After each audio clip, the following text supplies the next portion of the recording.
Welcome to Don't Fear the Weight podcast with your host Vicky Masita, bringing together science and personal experience.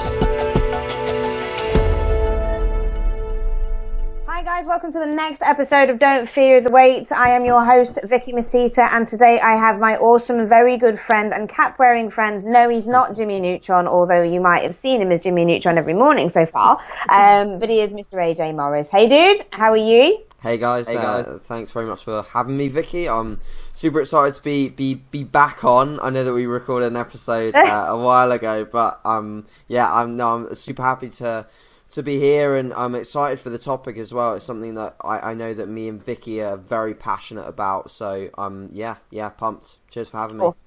Awesome. Okay, so we're just going to go straight into it. I'm sure everybody knows you by now, AJ, because you've been all over the place.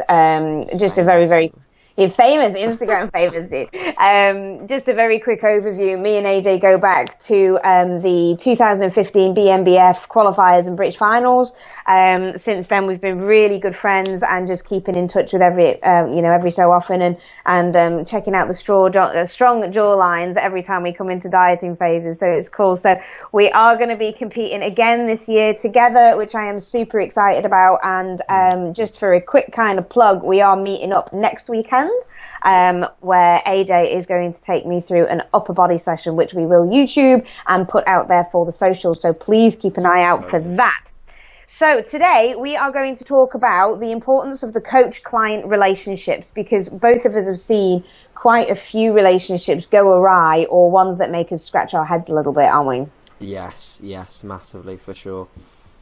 So the very first thing that I want to kind of get into is the importance of establishing a good relationship right from the get-go. So basically finding out, how do you know what coach is your coach, or which coach is going to fit well with you? So speaking from my personal behalf, I always have an online consult via Skype, so I can actually physically speak to my prospective client, so I get to know their personality and that kind of thing. So what do, AJ? Yeah, well, I think, the important thing here to realize is that the picking of your coach really starts with how you're trying to find them. So nowadays, pretty much all people will be looking for coaches on socials, through Facebook, through Instagram, Snapchat, whatever your prospective coach might use, or whatever platforms you actually enjoy using as well. So if you're someone that really enjoys YouTube, for example,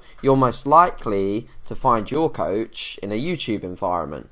And I think the reason that this is important is because a lot of the time, with now the story function on Instagram and YouTube becoming more of a popularity within the fitness industry and the subculture of bodybuilding coaches, is that you really get to see like the true version of someone's self on these video platforms. It's the same with the podcast. Like, you can tell what someone's like, what their personality is like, their tone of voice, etc., through video better than you can through an Instagram post with just pictures. I think from my perspective, if I was a client, I'd never pick a coach that was only posting pictures. I'd pick a coach that would have some form of video platform. You have your podcast, you're also active on Instagram stories, and I'm sure people that look at that, they think, okay, yeah, I like Vicky, she's really, really lively, she's bubbly. And like, from me, as looking for a coach, I'd look for someone like you. If I was looking for, if I saw someone that was very dull, very boring on video and audio, didn't sound excited about what they wanted to do or what they do on a daily basis, I'd be put off by that, even if they were the most super knowledgeable person, because at the end of the day, if you're checking in with someone that's just boring and empty, like the check-ins, what are you going to learn from them? Like, you're probably not going to learn much. They're probably going to be very dry and very, like, they'll match the personality of the person. Obviously, there's some instances where that might not be the case, and you might meet someone that's actually just really shit on video. They just suck on video, but they're actually awesome at what they do, and it doesn't make any difference. And that's where sometimes I think that the people that are really awesome coaches at what they do but suck on video, they actually fall back a little bit, because that's kind of, it's an unfair circumstance really, because there's other coaches that are getting ahead in the game when they're maximizing these platforms like video and Snapchat and Instagram stories, etc. And they're getting more potential clients than the people who are perhaps more knowledgeable. But to be fair, everyone has to catch up. So yeah, like I said, it really does start from where you're trying to find your coach. And in terms of what I do, I just make sure, and this is the thing, Vicky, like, you've just got to be yourself. Yeah, exactly. Every single video I do on YouTube, on this podcast, on my podcast, on my Instagram feed, I just try and be me. Like, when I come out of the gym in the morning, you mentioned I've got my Jimmy Neutron hair. Like, that's me. Like, I just find stuff like that funny. Like, I'm literally like a 10-year-old kid. And I will always find stuff like that funny, and I don't care if someone doesn't like that. If you don't like that, then just stop following me. Exactly. And it's the same like with anything that I put out. At the moment, I'm in a very lucky position where I don't really get much hate, and I don't really get much bad comments with regards to my content. Found that if anything, the majority of the time I'll get trolls or issues with content on YouTube more like frequently than I will on Instagram or anything like that. So yeah, with being yourself, that means that you're only going to attract people that really like you as a person and that really like sort of relate to you as an individual. And therefore, when you build that initial coaching bond, it's already kind of built, because you hop on the phone with this individual and they know what you're like. And for me at the moment, I do offer Skype if they want it, but for the most part, with logistical reasons and people working and scheduling, etc., I normally do a phone call. And I think it surprises me, Vicky, like, people are shocked that I do phone calls, and I'm sure they're shocked that you do Skypes. Because, they really are. Because other people, like, all they expect is when they email, like 90% of the time, and this actually kind of frustrates me, 90% of the time, there's no info about what they want to achieve or who they are and what they want to do. It's just, hi, interested in your services, what's your price? Yeah. That to me is like, that's an inquiry, and that's like the very initial stages. Like, I sometimes hop on, and Daniel said this as well, Daniel Luke, on my last podcast. He says, you know, you sometimes hop on these consult calls and you totally forget to tell them the price. And that's because I'm not heavily invested in making money. When I get an inquiry, I literally don't think, ooh, that'll bring my numbers to this, and you know, this will bring my monthly income up to that. I don't care about that. What I care about is this person a positive addition to my team?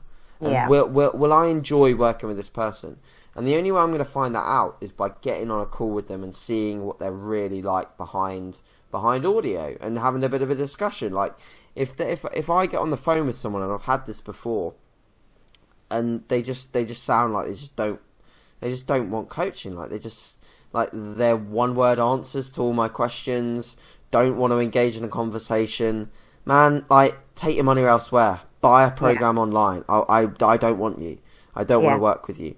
And then there's other people that I've literally spent about an hour and a half on a consult with, because they'll literally be non-stop with questions, or non-stop with just blabbing on about all they want to achieve.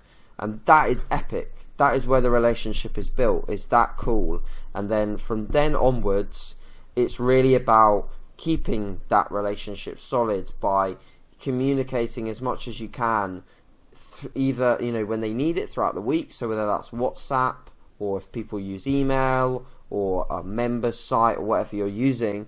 It's really about maintaining communication as much as you can and offering more than just that weekly check-in, because otherwise you're not going to get opportunities to build a relationship by one check-in. I really don't believe that you will. You'll be able to work with more people, take in more clients, but if you're expanding that relationship by communicating through WhatsApp throughout the week, and then at the check-in process with myself, like, I've recently switched to all video updates. So, you know, some clients still check in via filling out a form and typing it, but most are doing YouTube videos, privately uploading them. I watch them so I get to see their face, their emotion, how they're feeling, like whether they feel run down or tired, and you know, looking into their eyes. You know, I've been on a podcast with you like 2 weeks ago. I can already tell, like yourself, like looking at you, you look a bit more tired and you look a bit leaner in your face. Like I can tell you're pushing hard, and I wouldn't be able to tell that behind an email. I'd just be able to see Vicky's data and Vicky's, oh, okay, I feel like I'm a bit run down. And I could quite easily say, man up. But if I saw your face, I might be able to say, ooh, fuck. Like, Vicky looks running to the... Vicky looks like she needs a break. And I think that's really important as a coach. And you know, I was on a podcast like with a guy last night called Brandon. He was like, I see how you do your video check-ins, and I really don't know how you get the time to do them. It must take so long. And to be fair, I think actually in the long run it's actually more efficient, because what you do is you essentially take all the feedback that you want from the client, and then you give them all the feedback and all the education that you want to give them in one big hit. And whether that be a 10 or a 15-minute video, you could easily spend an hour going back and forth on email discussing the stuff that you could have quite easily done in either a call or a video check-in. So, you know, I think, you know, as much as I've blabbed on in this section, in this question, I think that the client relationship like starts from the get-go, like you said, where you find your coach, and then from there, how they respond to you and how they take the process from there is very important with regards to, okay, is this coach really the one for me, or is this coach just trying to take my money? And that might be quite evident in the way that they initially respond to your inquiry. Yeah, absolutely. And I love the fact that you were talking about actually educating your clients as well. I had a discussion with a guy that I work with actually yesterday, and he's really getting a little bit ahead up with his coach at the moment, because all his coach is doing is giving him instructions to follow. Yeah. And he's actually sitting there saying, you know, I wanted this investment so I could learn about why I'm doing certain things at certain points in the prep. Sure. But bottom line is all I'm getting is instructions, and I have no idea as to why I need to eat this much food when the guy's on like 6,000 calories or something. Do you know what I mean? He is a rhino, but it's like he's saying there's no need for me to have this much food. Where's the basis behind me eating 500 grams of protein every single day? You know? Yeah. So it's things like that. And I think educating your clients is what makes you have a better relationship with them as well. And them being able to approach you with that question, I think, is really important. So like you said, if you just have that one day a week check-in, and they've got a midweek question as to like, I've had this kind of food and I've got like a really bad, tolerance built up to it or something, or I'm bloating really badly. Why do you think that is? And then they don't reply to you because it's not the Friday check-in. Fuck yeah. Do you know what I mean? What are you supposed to do with that? Yeah, I mean, you know, that's the thing with the whole education process. I'm very quick to tell people on the consult call that this is going to be, your money is going to be invested in like not only coaching, but think of it as doing a course. Because I want you to walk away from this thinking that you've literally learnt more than you ever have in anything. And a lot of the time I work with people that are quite advanced in their knowledge. And that's why I, as a coach, need to continue to advance my knowledge further. Because I'll work with PTs that have never done contest preps before. And they want to learn the ins and outs, and they want to learn why we're doing stuff, and what we're doing to make a change, and why this is going to make a difference. And you know, that's why me as a coach, I'm literally on a non-stop pursuit to learn. Like I want to learn as much as I physically can take in, and that's why if I see a podcast, and even if it's something that, you know, might not breed 100% relevance to everyone, like I want to listen to it. I want to listen to absolutely everything. There's not a moment in my day where there's not something in my ears, or I'm not reading something. I'm a big audio and video guy. Like I love learning from those two platforms. I don't read a lot of books or read a lot of studies or anything like that. I love just video and audio, and that's how I take in knowledge. And the same thing goes for like going to seminars and just listening to people and their views and what they have to say. And the same for running the podcast as well. If I get someone on the podcast, there's reason behind that. Like, I followed them for a while and I'm probably really interested to hear what they've got to say. So the whole education process starts from being open-minded enough to realize that knowledge is like exponential, so you can continue building it. It's not like you hit this point where someone crowns a king, like puts a crown on your head and says, oh, okay, you've learned enough, that's it, we're done. Like, you don't need to educate anymore because you're just knowledgeable and that's it. And everyone knows you're knowledgeable, so you won't need to educate any more people, you know. That's not a point. Like, people will invest in you because they want to hear from you why we're doing stuff. They want to be educated. And in terms of how you can sort of like notice that with your coach, I guess, when you get into the initial process, is like, when you inquire and like if they're obviously quick to say like a price, or they're quick to say something like, okay, here's a link, sign up, and ask them some questions. So just run some questions by them, like before you pay any money to them. Just think of some random questions, just list them all out, and then just like see how long it takes them to respond. And if it takes like quite a while and the responses are very blunt and it makes you feel inferior, and you've already got this feeling of feeling inferior to your coach, bin it, because the last thing you want, and I'm sure we'll get onto this, is feeling like you're inferior to your coach, or feeling like you can't approach them and ask them a question without getting in the way of things, or feeling like you're intrusive of their time. The one thing that I absolutely hate, Vicky, and this is what I'm trying to eradicate with my own coaching, because I'm not perfect. I'm not perfect at all. But some of my clients will message me and they'll say, AJ, I've just got a few questions. I know that you're busy, so don't worry about answering straight away. And I'm like, no, like, if I'm busy, you should be part of my busyness, because you're my priority. And I keep saying it to people, like, you are my priority. Like, my business and my people and my clients are my guys. Like, I am taking ultimate care of you, to the point where, like, in the past, I've tried almost too hard to do that, and I've not taken enough time off. Like, I've been doing check-ins until way too late, and just that wouldn't be optimal. It would just start to make me not enjoy it as much. So now that I do split up my check-ins in a more feasible manner, it allows me to just be constantly good at giving feedback. But, you know, so there's some times where I will shut off things, but for the most part, I'm very, very responsive, and I just want to be that person that my clients feel like they can message at any time of the day, even if they just want to ask me a silly question, like something like, you know, like some people have asked me like how I cook my oats, and like even though I've been asked like 45 times, I'm still going to give them the answer that they want to hear, which is a nice answer. And you know, it does get more difficult when you're dieting. Like, I'm sure you can agree, it does get more difficult not to give them a snappy answer or a quick answer sometimes, because you're tired and you're run down.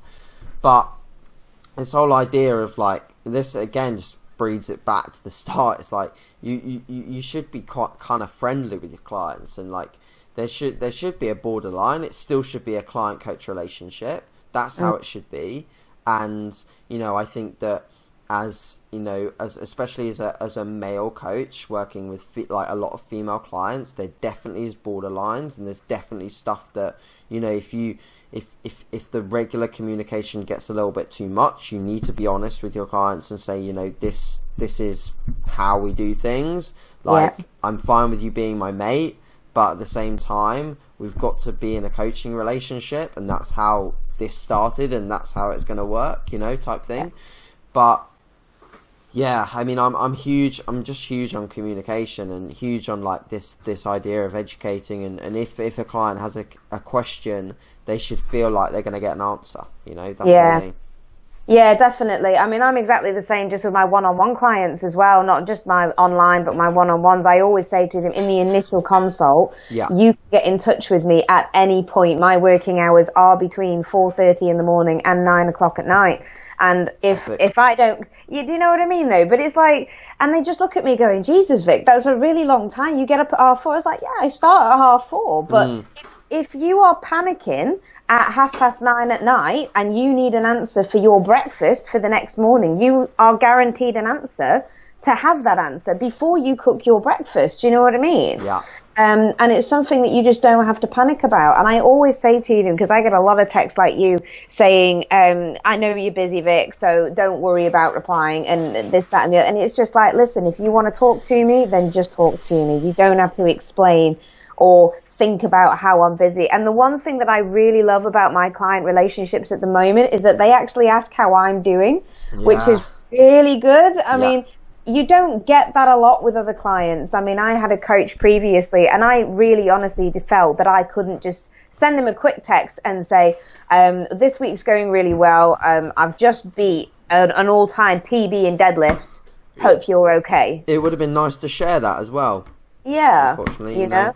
It's lovely to share those moments, like because then you feel like you're actually cared about and like your coach is actually following each and every step of your journey. Whereas like if you're just updating them on a weekly basis, it's like they're just seeing a small glimpse of what's actually going on, and they're not seeing like all the really, really good stuff that's happening throughout the week that you could share. And like you feel buzzing after doing a deadlift like that, don't you? And you want to tell someone. It's like when you take really good progress pictures on like the 1 out of 100 times when you look at a photo during prep and you're really happy with it and you want to send it to someone immediately. Like you want to share that with someone, and if you can't share that with the one person that's controlling your diet and training, then that's a complete fuckery in my opinion. Yeah, it is, right? I think from that perspective as well, like you'll have times where there'll be things that needs checking and that needs adjusting, and that's with regards to form and execution in the gym, and that will require more than and for efficiency as a coach, that's going to require more than just like the weekly check-in. So like this morning I woke up and I had 2 videos on my WhatsApp in my WhatsApp inbox, and they were 2 people squatting. Both of them weren't there. It wasn't what I wanted to see. And I had to tell 2 people, you're no longer squatting to depth. You're chasing loading, and you're now not squatting to depth. And both of them took it fine, but both of them admitted after the conversation that they were really upset. And that's hard. Like, that's really hard as a coach. Because effectively, without wanting to, I've had to upset 2 people on a Friday morning because their squats weren't good. But this just shows, Vicky, how much my clients care. Like one of them, I'm sure he won't mind me mentioning, but he won't even know who he is. But he was like, I felt like breaking into tears, and I'm like, mate, it's a squat. It's a squat. Yeah, exactly. It's a squat. You know, you're still healthy. You're injury free. Your kids are fine. Like, chill. It's a squat. It's a squat, please chill. And he's like, but you increase your weight every week and your form's perfect. Why can't I do that? Yeah, but it's not and by 5 kilos every single week though, is it? I'm like, for the first thing, mate, like, I've been training a lot longer and my execution is only nailed because... And at the same time, there's weeks when I'll get someone to film me and I'm like, you tell me if any of these are high. I want to be told. And like, I get this girl called I don't know whether she'll listen to this, but she should listen to your podcast because she'd love them. She's called Emily, and she films my lifts sometimes, and I'm like, you tell me if there's anything wrong at all with this. I was doing like rows the other week, and she was like, she filmed them. She stopped the recording. She looked at me, and I could tell in her face, and she was like, they're all shit. And I was like, brilliant. And I was like, yeah, I know, I've really been chasing loading on this. And she was like, yeah, I can tell they're shit. Drop the loading by 10 kilos. And she was like, and then she was like, I'll come and film it again. So I dropped her by 10 kilos. She came back and she was like, now stay there, stay there. And like sometimes you need people like that to kick you up the arse. And like, I'm quick to tell my clients, like, I'm not perfect. And, you know, whilst some things like the highlight reel things that I'll share, like my squat, where I'll add like a little bit of weight and I somewhat keep magically progressing like some sort of squat unicorn throughout this prep. You know, at the same time, if you look back, like, am I progressing? Like, I am to an extent, but I'm also not to an extent because I got injured and then I changed to high bar, so the stimulus is completely different. So there are some, like, my low bar was stronger, so effectively, if you look at low bar to high bar, I've regressed. But, you know, the thing is with long-term progression, you've just got to focus on, like, what you can ink out, and then also just being very, very honest with regards to is form breaking down. And that's something that can't, in my opinion, be covered in just one weekly check-in. You've got to be able to, as soon as you do a movement, have it recorded, and then have the ability to send that across to your coach and then to give you immediate feedback. So, you know, I had those 2 messages in my inbox this morning, and they were immediately replied to with a voice note, and they were just honest voice notes. If I'd replied by sort of the text format, I'd have probably upset them even more, because I'm just very blunt and straight to the point, and it sounds even more horrible when you're just typing it. It's like they weren't to depth. Like, that just sounds horrible. Whereas a voice note saying they weren't to depth, but this is what we can do, sounds a little bit better, right? Yeah, definitely. And you can, that's what I like about the video check-ins. I love video check-ins. I love Skype check-ins and that kind of thing, because you can actually see and hear how they're talking. So like you said, with me, I'm looking tired. I mean, I'm not sounding tired at the minute. Am I putting that on for a podcast? Probably not. But, you know, we've both got black coffee. Die afterwards. Yeah, exactly. Just go and put our feet up and die with another black coffee. But no, it's true. And you can hear the different inflections in your voice. And I think I've had that myself with an old coach who's literally just kind of sent a message, and it's like, you know, this can't happen. Strength cannot go just yet. Even though you're, you know, 8 weeks out and severely depleted, you just can't get weaker. You've got to chase numbers. And on one occasion, I do actually really remember, I almost threw my back out doing some deadlifts because I was chasing numbers. Sure. And I actually texted him or messaged him and said, I've tailored back on my deadlifts because I can really feel it pulling in the wrong areas. So I've tailored back. I've just taken like 10 kilos off just to make sure that form is absolutely perfect. And instead of kind of getting like a little pat on the back saying, well done for, you know, not putting yourself in injury risk, it was just like, you still need to lift as heavy as you can. Put the 10 kilos back on. And it's like, but then I'm going to maybe do myself an injury in regarding to that. So, and, you know, things like squatting to depth and things like that, you know what I really find really useful is deloading. I've deloaded this week, and I normally squat at my top level at the moment is 87.5 kilo for 10. So I've tailored back and put 55 kilo on the bar yesterday, and literally just concentrated on getting my depth right, getting the squat right, feeling my glutes, feeling my quads, everything else. And you know what? I'm sore as hell today. Yeah, you will be. It's, you know, and it's like, Jesus, I've deloaded. Like, by a lot, you know, by over 30 kilos I've deloaded for. And yet I'm sorer now than I am doing before, when I was just trying to power up an 80-odd kilo squat. Yeah, I mean that's literally, this is completely off topic, but that's literally a sign of how overreached you were. Because when you are, like, super overreached, you'll no longer feel DOMS. You'll no longer feel soreness, because you're so fucking sore that you're like numb. You can't, you don't feel anything anymore. Like, contractions are even hard to feel, let alone getting DOMS afterwards, because you've got so much like cell swelling and onset of muscular soreness going on that you simply just don't, like, this is why I get client feedback and like I just ask, like, how's things feeling in the gym? Like, are you getting a good pump, or like, are you still sore after your sessions? It's like, I'm hitting the point now where I do still get DOMs, but during my session, the sign of me getting overreached is like, I'll do one exercise that feel really, really perfect, and then after that, just everything seems to go to shit. It's like, exercise 1, perfect. Exercise 2, wow, I feel fucked up. And then it's like, it's just a downhill trail from there.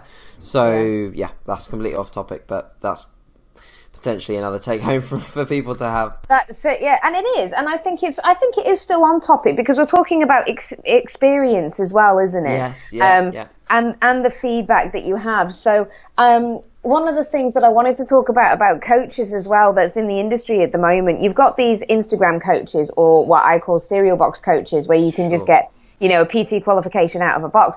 And it's all very well and good having that piece of paper to say that I am a PT, or I am a coach, or I am a nutritionist, whatever that fucking means. But experience and results and the feedback that you have as a coach, I think, is more important than any of those things put together. Massively. And the other thing that I really don't like is somebody who's Insta famous, regardless of how much knowledge they might have, may still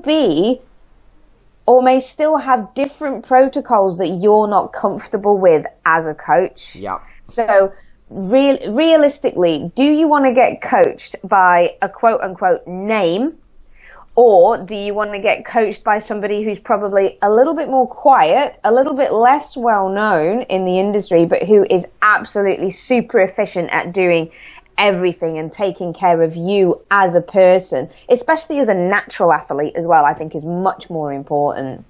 Yeah, I totally agree. I think for younger individuals, it's almost more attractive to be coached by this Instagram guru type thing and actually ignore the fact that these people won't have the potential knowledge of other people. Now, there are a lot of people online that do have huge followings and that are very educated and that do actually provide decent programs, and I'm sure that you could get pretty sick results with them.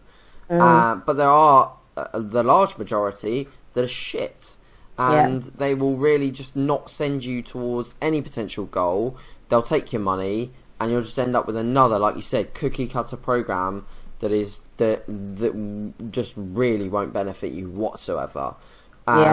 This is where sometimes you have to part with a little bit more money, ignore the cheap ebook, and actually just buy some proper coaching from someone who really wants to educate you, and that will serve you better in the long run, both from a cost efficiency point of view and your education, because you'll end up buying 10 shit ebooks before you find one good coach.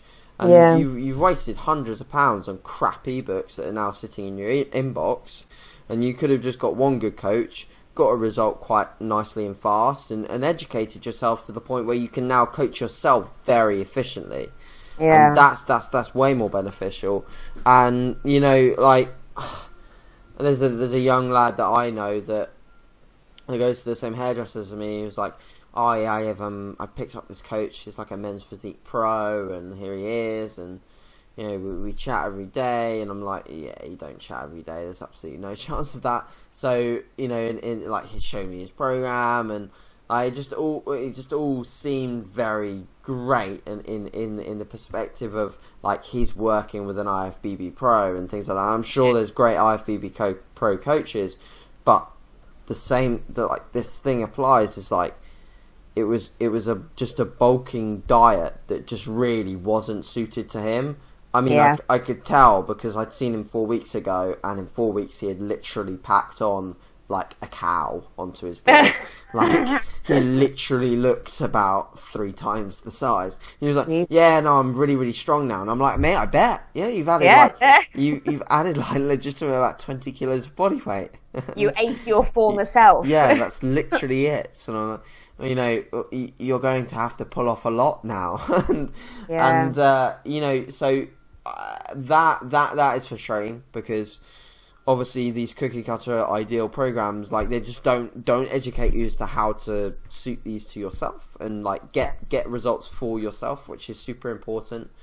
And that whilst these Instagram coaches with the high profile might look cool, and you might tell all your friends you're working with this super cool high profile coach, like, they don't care about you. You're just another number. You're just like another one on their resume. When I post up a client, like I have my Team MBM Instagram, like, that's a lovely little community, and so is my Facebook group. It's like a lovely small community. The first thing that I'm going to do when I reach my capacity as a coach is employ someone else. That's the first thing I'm going to do. And that's because I want someone that can do the things that I do and spread whatever comes into MBM evenly, as opposed to me trying to be more efficient at doing the service, because the efficiency of the service is already good. If I was to make it more efficient, the only thing that I'm going to take away from is client service. I'm just gonna streamline things to the point where there's less WhatsApp communication. There's the video check-ins are now 5 minutes and not 10 minutes. Like, I just streamline all the stuff that people are paying a premium for. So that not only reduces the cost reduces the idea of the cost in people's heads, because now the service is less. I'd rather earn less and impact more people by employing someone else and getting them to do a job that I can do, which is obviously incredibly hard to find and incredibly hard to trust someone as much as I'd need to do the job that I think that I do. But, you know, that would be how I would approach things, as opposed to when you get Instagram famous, the first thing that you do is launch a service that is just cookie cutter. Absolutely. You know, not saying that I won't ever release like an ebook or something like that, because I think those are cool ideas, but it would be a shit hot ebook. It wouldn't be a crap cookie cutter ebook. That's it, isn't it? And I think it all comes down to it as well. And you everybody who's listening out there, you need to take on board everybody's experience, not just what they look like on Instagram or the kind of things that they do on Instagram. You want to look at their results that they've achieved and get feedback of some other people, you know, who have been coached by them. I think that other clients' feedback is really, really important to get from those. I mean, you all know that me and AJ are good mates, and even throughout this prep, when I've been with another coach, me and him have actually exchanged photographs of each other and said, you know, what do you think I'm looking like? Because this isn't an Instagram filtered photo with perfect lighting and this, that, and the other. It's just a picture of AJ and his Y fronts just standing there thinking, oh dear God, pale as hell, you know, with his neighbours looking in. So, and it's just honest feedback from a coach's eye as well as a mate's perspective, which I think is really, really important. And I think I go to AJ for a second opinion for the simple fact that my gut feeling with AJ is really good. Now, I was getting gut feelings, and I think gut feelings are really important to listen to as someone who's in prep, because you can have prep brain, but you can also have like gut feelings. And like one of the protocols that happened with myself not so long ago was that my cardio increased rapidly overnight, and not just by like 5 minutes. We're talking like half an hour every single day. Now 5 times a week. Now that's an additional 150 minutes of cardio a week overnight. Huge. Yeah. Huge, massive, you know, and I'm already like 20 pounds down from my off-season weight. I've got visible abs. I've got striations through my quads. I've got quad splits. And all of a sudden it's like your condition's not in. We need to push hard. We need to do this. We need to do that. And just for some of the listeners out there, just so you get a bit of an idea, my hair started falling out, which basically means that I'm severely undernourished, from the amount of calories that I'm on. Now that gut feeling to me was shit. Yeah. Let's get out. And that's what it was. And that's exactly what I did. And when I spoke to AJ about it, his gut reaction was, fuck. Fuck. Do you know what I mean? That's it. So it's those kind of little things that I can advise you. If you've got a gut feeling that something isn't right, maybe ask somebody else as well for a second opinion before just kind of running away with the fairies. but don't just take that gut feeling and think, okay, I'll go with it. Yeah, and this same thing applies the other way round. So when people say that, oh my god, my coach was so bad, he pushed me so hard, he had me on these low calories and this high cardio, and for some people, you have to do that. You have to do that to get into shape, and you have to do these aggressive things, and they may well result in some adverse effects. And sometimes that's just not your coach's fault. That's just what you had to do. But when everything, and for background as well, Vicky's rate of loss was really, really fast, and when everything is causing confusion, you have to start to rationalize that. You have to think, why is this happening? And if you can't rationalize it in your own head, get out, because you'd be so stupid to continue doing something like that, because Vicky, you're super educated, and there's other people that are super educated out there that would continue doing what you're doing, get very ill at the end, and then say, oh well, I'm fucked up now. You had the opportunity to get out before you got completely fucked, and it's a shame that people are in this situation, and it's a shame that these things do happen, but at the same time, sometimes you do just have to do crazy stuff to get your body ready. Sometimes you just have to do that, and it doesn't necessarily make your coach bad by doing that, especially if your coach is still giving you rationales to why you're feeling this way, why we're pushing so hard. There's been times where, and a good example is my client Jess, who recently competed.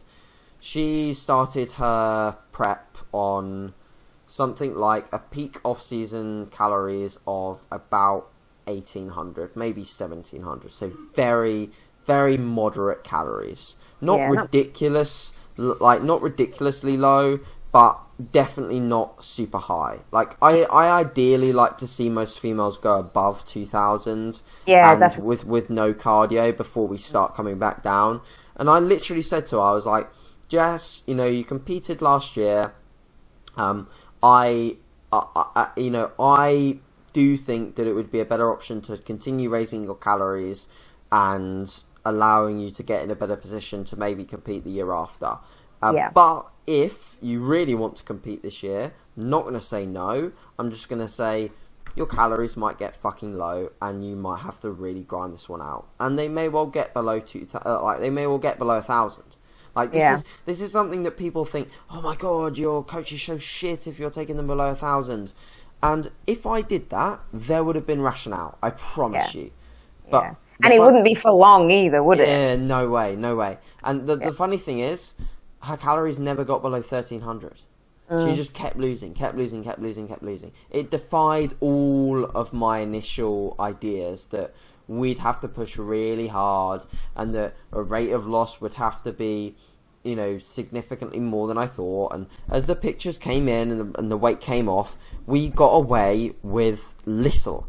And every time we checked in, she was expecting a big change. And she was expecting cardio to go up. She was expecting food to go down.